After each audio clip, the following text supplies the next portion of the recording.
மஸ்தி கெஃபெட்டேரியா நம்மளோட சேனலில் செகண்ட் ரெசிபியாக மசாலா மஸ்தி எப்படி பண்ணுறதுன்னு பார்க்க போகிறோம். இதுக்கு தேவையான இன்க்ரீடியன்ட்ஸ் எல்லாம் நோட் பண்ணி வச்சுக்கோங்க.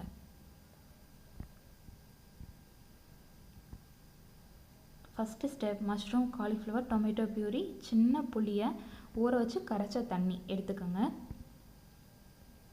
Second step, mushroom and cauliflower ரெண்டையும் செப்பரேட்டாக அதுக்கு தேவையான மசாலா போட்டு ஊற வச்சுக்கோங்க. இந்த டைமில் நம்ம ஒரு சின்ன பேனை அடுப்பில் ஹீட் பண்ணிகிட்ருக்கோம். அது ஹீட் ஆனதும் 2 ஸ்பூன் சன்ஃப்ளவர் ஆயில் சேர்த்து, நான் சன்ஃப்ளவர் ஆயில் தான் யூஸ் பண்ணுறேன், அதனால் 2 ஸ்பூன் ஆயில் சேர்த்தாச்சு. ஆயில் சேர்த்து ஆயில் நல்லா ஹீட் ஆனதும் 1/2 ஸ்பூன் சீரகம் சேர்த்து, சீரகம் நல்லா வெடித்ததும் ஒரு மீடியம் சைஸ் ஆனியன் எடுத்து கட் பண்ணி வச்சுருக்கேன், அதை நான் சேர்க்குறேன். ஏன்னா நான் இதில் 2 எக் சேர்க்குறேன். மஷ்ரூம் அண்டு காலிஃப்ளவரோட அளவு பொறுத்து நீங்கள் எக் செலக்ட் பண்ணிக்கோங்க. நான் 2 எக் செலக்ட் பண்ணியிருக்கேன். 2 எக்கையும் உடச்சி தனியாக ஒரு பவுலில் எடுத்து வச்சுருக்கேன். நான் ஆனியன் நல்லா ஃப்ரை ஆயிடுச்சு, நல்லா கலர் சேஞ்ச் ஆயிடுச்சு. இந்த ஸ்டேஜில் நம்ம உடச்சி வச்சுருந்த 2 எக்கை இதில் சேர்க்க போகிறோம். எக் எப்போவுமே தனியாக உடச்சி ஒரு பவுலில் வச்சுட்டு யூஸ் பண்ணுங்கள். அப்போ தான் எக் கெட்டிருக்கா நல்லா இருக்கான்னு கண்டுபிடிக்க முடியும். அதுக்கு தான் நல்லா ஆனியன் கூட நல்லா எக்கை மிக்ஸ் பண்ணி விடுங்க. இப்போது இந்த ஸ்டேஜில் பெப்பர் பவுடர் ஒரு 1/2 ஸ்பூன் நான் சேர்க்குறேன்.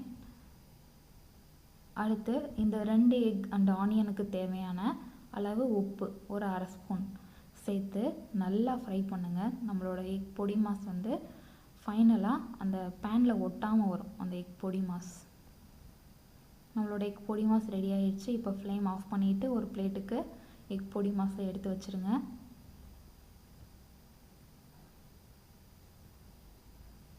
இப்போது மசாலாவில் நல்லா ஊறி இருக்கும் மஷ்ரூம் அண்டு காலிஃப்ளவர், அதை தனித்தனியாக டீப் ஃப்ரை பண்ணி எடுக்க போகிறோம். என்னோடய பேன் சின்னது, அதனால் மஷ்ரூமையும் 2 தடவை தனித்தனியாக பிரித்து ஃப்ரை பண்ண போகிறேன். காலிஃப்ளவரையும் அதே மாதிரி தான் தனித்தனியாக பிரித்து ஃப்ரை பண்ணி எடுக்க போகிறேன். இப்போ கொஞ்சம் மஷ்ரூமாக இதில் ஃப்ரை பண்ணி எடுக்க போகிறோம். அந்த மஷ்ரூமில் என்னென்ன சேர்த்துருக்கேன் அப்படின்னா, ஃபஸ்ட்டு வாஷ் பண்ணி உங்களுக்கு தேவையான சைஸில் மஷ்ரூமை கட் பண்ணிவிட்டு, அதில் 2 ஸ்பூன் கடலை மாவு, 1 ஸ்பூன் அரிசி மாவு, 1 spoon ginger garlic paste, 2 spoon red chilli powder, 1/2 spoon மஞ்சத்தூள், உப்பு இதெல்லாம் போட்டு நல்லா லைட்டாக வாட்டர் தெளிங்க. ரொம்ப வாட்டர் தெளிச்சிடாதீங்க, ஏன்னா மஷ்ரூம் மசாலாவில் ஊறவும் அதில் தண்ணி கொஞ்சம் விடும். அதனால லைட்டாக வாட்டர் தெளித்து நல்லா மசாலாவில் ஊற வைங்க. மஷ்ரூமை டீப் ஃப்ரை பண்ணுறப்ப எப்போவுமே போட்ட உடனே திருப்பி போட்டுறாதீங்க. ஃபியூ மினிட்ஸ் வெயிட் பண்ணிவிட்டு அதுக்கடுத்து திருப்பி போடுங்க. இப்போ மஷ்ரூமை தனித்தனியாக உதுத்து போட்டிருக்கோம், ஏன்னா ஒன்று சேர்ந்துருக்கும். நம்ம கையில் நல்லா உதுத்து போடுங்க. இப்போ ஒரு சைடு வெந்துருச்சு, 2வது சைடு திருப்பி போட்டாச்சு. அடுத்த சைடு திருப்பி போட்டாச்சு. கொஞ்சம் நேரம் குக் ஆகட்டும் ஆயிலில். நமக்கு கலர் டிஃப்ரெண்ட் தெரியும். நம்ம போட்டதுக்கும் நல்லா கிறிஸ்பியாக அது குக் ஆனதுக்கும் ஒரு டிஃப்ரெண்ட் தெரியும். அந்த ஸ்டேஜில் நம்ம மஷ்ரூம் ஆயில் ஃபில்டர் பண்ணி, கரண்டியால் ஃபில்டர் பண்ணி எடுத்து வைக்க போகிறோம். நீங்கள் தனித்தனியாக உதுத்து போடுறப்ப, நீங்கள் ஃபைனலாக சாப்பிட்றப்ப கொஞ்சம் egg, mushroom chilli, cauliflower chilli ரெண்டும் தனித்தனியாக இருக்கும். அப்போ மிக்ஸ் ஆகி கிடைக்கிறப்ப நீங்கள் சாப்பிட்றப்ப ஒவ்வொரு கடிக்கும் நல்லா டேஸ்ட்டாக இருக்கும். டிஃப்ரெண்ட் தெரியும் உங்களுக்கு. மஷ்ரூமோட டேஸ்ட்டு தெரியும், காலிஃப்ளவரோட டேஸ்ட்டு தெரியும், எக்கோட டேஸ்ட்டு தெரியும். இப்போ மஷ்ரூம் நல்லா ஃப்ரை ஆயிடுச்சு. நம்மளோட மஷ்ரூம் சில்லி ரெடி ஆயிடுச்சு. இது தனியாக ஒரு பிளேட்டில் எடுத்து வச்சுக்கோங்க. இதே மாதிரி மீதி இருக்கிற மஷ்ரூமையும் ஆயிலில் நல்லா ஃப்ரை பண்ணி எடுத்து வச்சுக்கோங்க.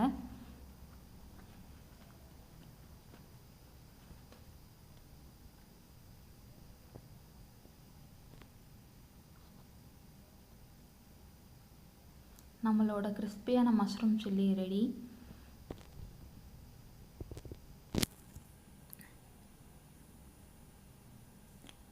மஷ்ரூம் ஃப்ரை பண்ணி எடுத்ததும் காலிஃப்ளவரை ஃப்ரை பண்ணி எடுக்க போகிறோம். இந்த காலிஃப்ளவர் மசாலா எப்படி ரெடி பண்ணேன் அப்படின்னா, நல்லா கொதிக்கிற தண்ணியில் 1/4 ஸ்பூன் மஞ்சத்தூள், கொஞ்சமாக உப்பு சேர்த்து நார்மல் வாட்டரில் வாஷ் பண்ண காலிஃப்ளவரை அதில் கொஞ்சம் நேரம் அந்த கொதிக்கிற தண்ணியில் கொஞ்சம் நேரம் போட்டு அதை ஃபில்டர் பண்ணி எடுத்துட்டு, அதில் அந்த 2 ஸ்பூன் கடலை மாவு, 1 ஸ்பூன் அரிசி மாவு, 2 spoon red chilli powder, 1/2 spoon மஞ்சத்தூள், 1 ஸ்பூன் ஜிஞ்சர் கார்லிக் பேஸ்ட், இதுக்கு தேவையான அளவு உப்பு சேர்த்து நல்லா மசாலாவில் ஊற வச்சுருந்தோம்.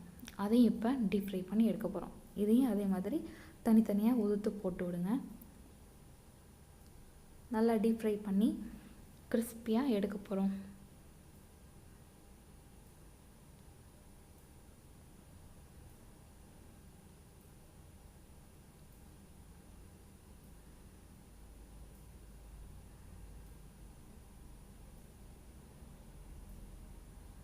நம்மளோட காலிஃப்ளவர் சில்லியும் ரெடி ஆயிடுச்சு.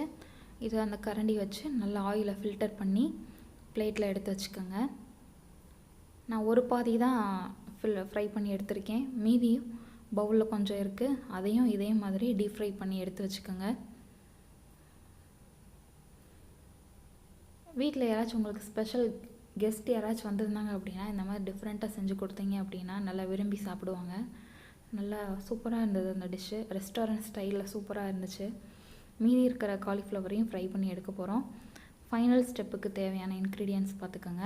நம்ம எக்கு பொடி மாஸ் ரெடி பண்ணோம். அது இன்னொரு பிளேட்டில் 2 க்ரீன் சில்லி, கறி லீஃப், 2 கார்லிக்கை தட்டி வச்சுருக்கேன், மஷ்ரூம் சில்லி, காலிஃப்ளவர் சில்லி, புளி கரைசல், tomato பியூரி, cornflour, garam masala, red chilli, மஞ்சத்தூள், உப்பு.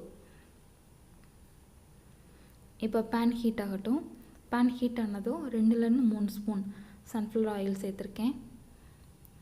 ஆயில் நல்லா ஹீட் ஆகணும். ஹீட் ஆன பின்னாடி கறி லீஃப், க்ரீன் சில்லி, தட்டி வச்சுருந்த கார்லிக் 3யும் சேர்த்து ஃப்ரை ஆகட்டும்.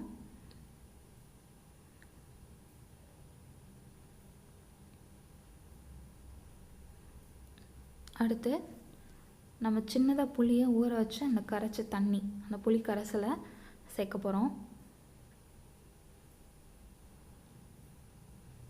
பாருங்கள், ரொம்ப சின்ன சைஸ் புளி தான் அது. ஒரு புளிப்பு டேஸ்ட்டுக்காக தான் அதை சேர்த்தேன். இது இல்லாட்டி ஃபைனலாக நீங்கள் லெமனை கூட பிழிஞ்சு விடலாம் அந்த புளிப்பு டேஸ்ட்டுக்கு. அடுத்து இந்த டொமேட்டோ பியூரி, ஒரு டொமேட்டோவை நல்லா சுடுதண்ணியில் நல்லா வேக வச்சு அந்த தோலை உரிச்சிட்டு அந்த டொமேட்டோவை அரைச்ச பேஸ்ட்டு, அதான் அந்த டொமேட்டோ பியூரி, அதையும் சேர்த்து நல்லா மிக்ஸ் பண்ணி விடுங்க. கொஞ்சம் கொதிக்கட்டும்.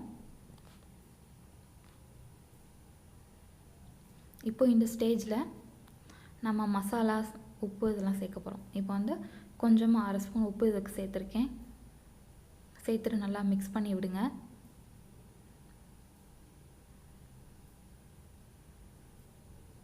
இப்போது 1/2 ஸ்பூன் மஞ்சத்தூள்,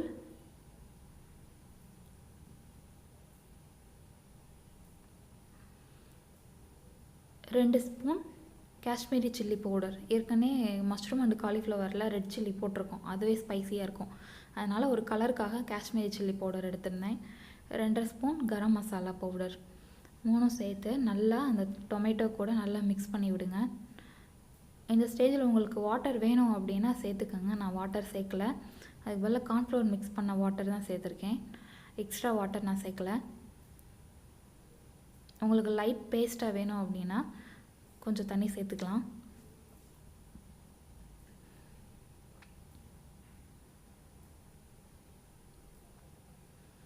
மசாலா நல்லா குக் ஆயிடுச்சு. இந்த ஸ்டேஜில் கார்ன்ஃப்ளவர் 1 ஸ்பூன் கார்ன்ஃப்ளவர் எடுத்து அது தண்ணியில் நல்லா மிக்ஸ் பண்ணியிருந்தேங்க. அதை சேர்த்துக்கோங்க. சேர்த்து நல்லா மிக்ஸ் பண்ணி விடுங்க. அந்த மசாலா கலர் பாருங்கள், நல்லா திக்காக இருக்கா, நல்லா திக் ரெட்டாக இருக்குது. ஏன்னா காஷ்மீரி சில்லியோட கலர் தான் அது.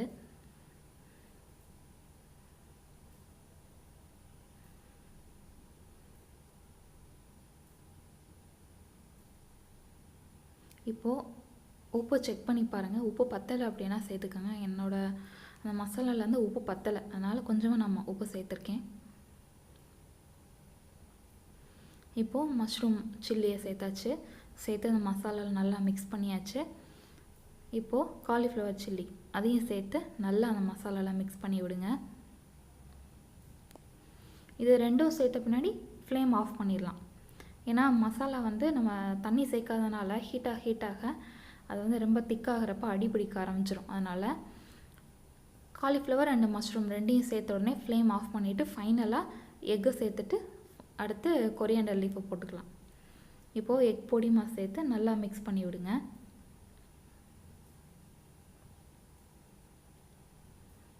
இப்போ இந்த ஸ்டேஜில் நீங்கள் வந்து ஃப்ளேம் ஆஃப் பண்ணிட்டு பண்ணலாம்.